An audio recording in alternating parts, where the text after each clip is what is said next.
the way I deal with shock sometimes and surprise is like I will think it's a joke. Like I've gotten calls that have been really serious situations before and I laugh right away because I'm like, no way, you're kidding. This is not real.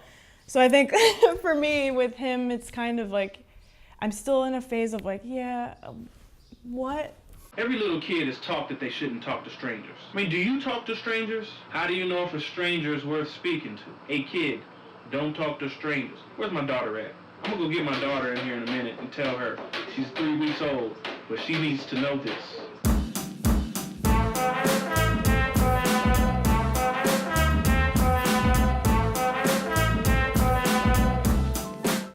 If you guys have anyone on your social media like I do that's over the age of 40, you've probably seen them post at some point about how much our generation sucks. Well, as a millennial, I took it upon myself to try to evaluate what's so wrong with our generation and why they're so mad at us. And then I pretty much realized that we're just existing. We're not really contributing anything to society. I don't know, this is the first word that came to my mind, like new thinkers, like different ways of thinking. And I feel hopeful with millennials. I feel nervous for the generations that have come after millennials.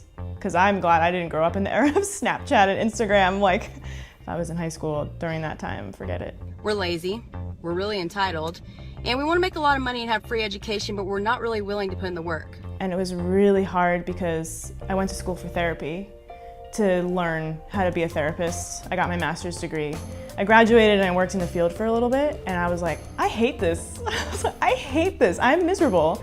At the same time, I found belly dance, and that was when I was like, oh shit, that's freedom to me. That is like what I love. And I had to like really change my life around. We spend more time online making friends and less time actually building relationships. And our relationships appearance on Facebook is more valuable than the foundation that it's actually built on. I am finding that a lot of us are saying, I don't want this, I want that. I don't want to go by what the system tells me to do and what I've been told to do, you know, and they make a choice based on how they feel internally, even if that means that they have to work 9 restaurant jobs or 3 nanny jobs and 2 cleaning jobs. Like I've noticed that people with degrees, like master's degrees, not as much doctorates, but I'm seeing like master's degrees and undergraduate degrees, bachelor's degrees, they're working like jobs, any kind of jobs they can get so they can do what they love, which is like, that's why I quit therapy. It was also, don't get me started on the licensing system. Don't even. We don't respect our elders. We don't even respect our country. We're stepping on our flag instead of stepping up to volunteer. And we mock the men and women that are fighting for us, but we praise the people that are fighting each other, guys. It's a vicious cycle because once you're supposed to get your license, but in order to get your license, you need to get the hours for therapy, so you need experience. But people wouldn't hire me without a freaking license. So it was like, catch-22, like, okay, so I can't get hired because I didn't have a license, but in order to work towards my license, I needed those hours, and no one wanted to hire me unless they wanted me working, you know, in senior homes cleaning up poop, which I didn't want to do. We're more divided as a country than ever before, and I think our generation actually has a lot to do with that. I didn't get the hours. Everyone wanted me to work for free, and I was like, I have to pay my bills. I have student loans I have to pay. It was so defeating for me. And it made me really, I felt like I wasted, I'm getting emotional. I feel like I wasted years of my life going to school, and then I graduated and I was like, I can't find work. Everything that used to be frowned upon is now celebrated. Nothing has value in our generation because we take advantage of everything. I don't think therapy is the only field that happens with. You know, I think that there are other fields out there. I think it's common. Everyone, like when you graduate and everyone's like, well, we want you to have experience to hire you. And you're like, but I was told that I went to school and I was gonna get a job and I would be able to pay off my loans. And you're like, sorry, you're gonna be a receptionist and a nanny. That's the only jobs available. You're overqualified or underqualified. It's awful. We have more opportunities to succeed than any of those before us, yet we don't appreciate the opportunities we have now. Now I guess I see why people call us Generation Y. Like, why are we so entitled? Because we don't deserve to be, and we were raised better than this. It's older generations that were, at least in New Jersey, this is my experience in New Jersey, older generations that are in charge of the boards and the process, and they're the ones in their private practice, and they don't want to hire this new person that's out of grad school who is a different thinker possibly. And I also didn't like the way the system is set up.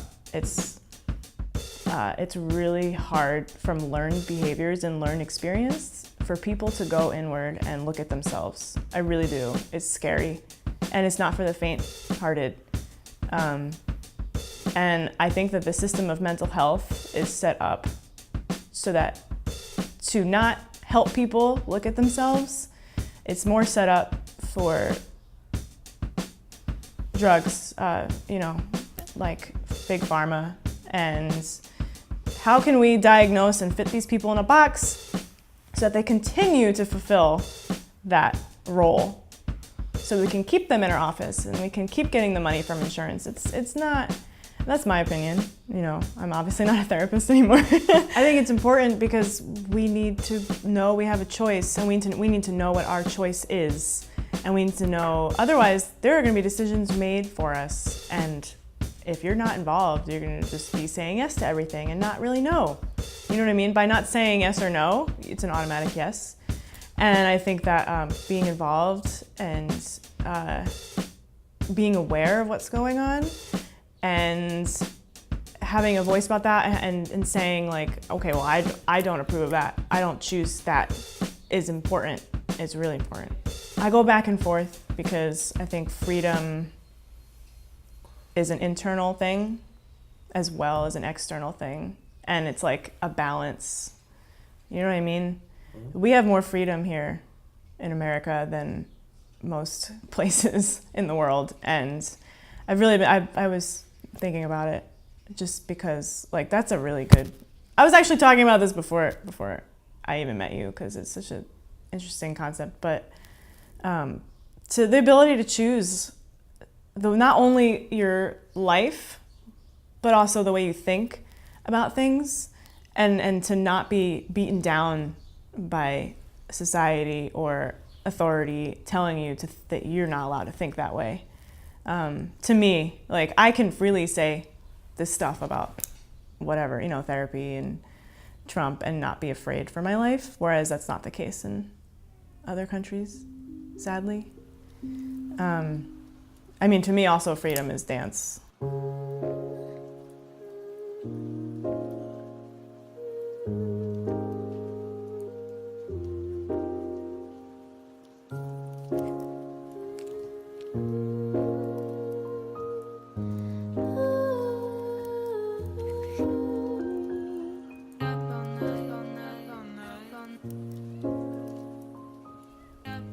I dance because that's where I am myself the most. It feels, I'm myself all the time, but on the stage I'm able to say, this is me, and here, you can experience it. It feels like I get to share myself with others, and it's connection. I get to connect with my audience, I get to connect with my students and peers and my teachers and my mentors, and it's just what it means to be human. To me, it's very, yeah.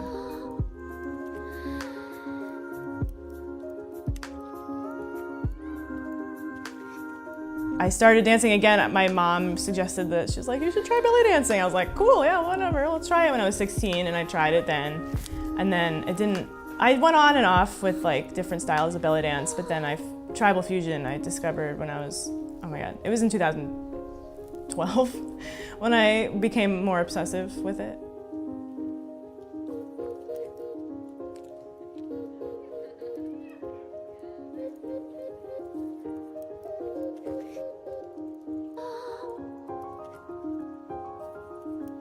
There's different styles of belly dance. There's cabaret and rock sharky and more traditional folkloric. There's ATS, American tribal style. There's all these different kinds of styles, and I focus on fusion, and fusion is going in a very different direction. And what I mean by fusion is it's based out of tribal fusion, and it comes from it's just a mesh of so many different art forms. And right now we're seeing a lot of like hip hop, more contemporary styles being melded in with belly dance. And what I'm really seeing is a lot of people, at least the people, you know, my friends and my teachers are very, at the core of why they belly dance is to share themselves and to share a story. One of my teachers, she made a piece about her feelings about social media, and it was one of the most moving pieces. I was a part of it, and it was one of the most moving pieces I've ever been involved in. So we're taking, at least my community of belly dance is taking real issues and things that they're dealing with and putting them into dance, into belly dance. And it's just really, it's really fantastic, the directions it's going in. And so I have this like mission. I really want people to see this art form, fusion belly dance, and you know, and be educated about where it's from. Like I want to educate people about its origins and its history because it has such a rich history. And I'll tell you right now, this is not, dancers in Egypt, it's not viewed the same way. It's a completely different world over there. We are so lucky that we get to belly dance freely here and we get to express ourselves that way. It's not the same over there. But you know, I want to share with people the rich history and to connect with other humans. Like that's like at the root of it. It's human connection. Because that doesn't happen a lot.